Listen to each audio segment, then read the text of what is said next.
Göz alemning aynigidir ko'ngil odamning, ko'ngil ko'rar uchun vaznini har bir qadamning.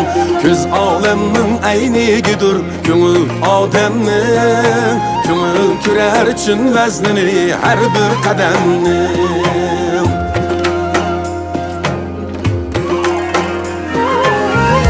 Ko'zga oq tushsa bo'lmas, ko'ngilga qarab,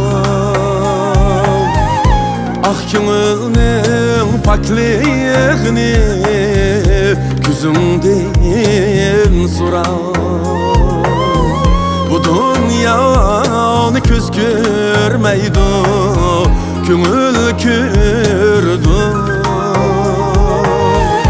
Sen salsanla köz ölmeydi, ko'ngil öldi.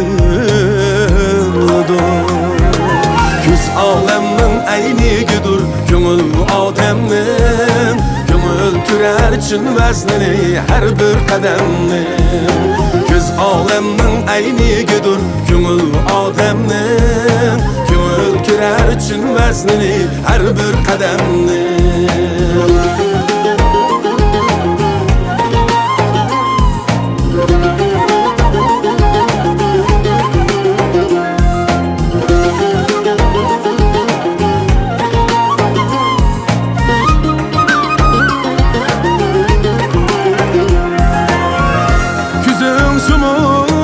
Açamaysan ko'ngil açmak tez, ko'zni har xil bo'yalaysan, dildan qochmoq tez. Ko'z orqali ko'zda bular, ko'ngil tepilmas, o'tda kuygan agri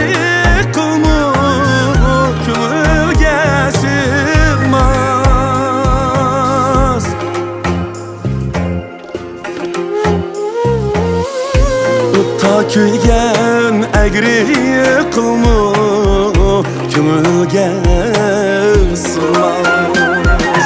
Ko'z olamning aynigidir ko'ngil odamning, ko'ngil ko'rar uchun vaznini har bir qadamning. Ko'z olamning aynigidir ko'ngil odamning, ko'ngil ko'rar uchun vaznini har bir qadamning. Ko'ngil ko'rar uchun vaznini har bir qadamning.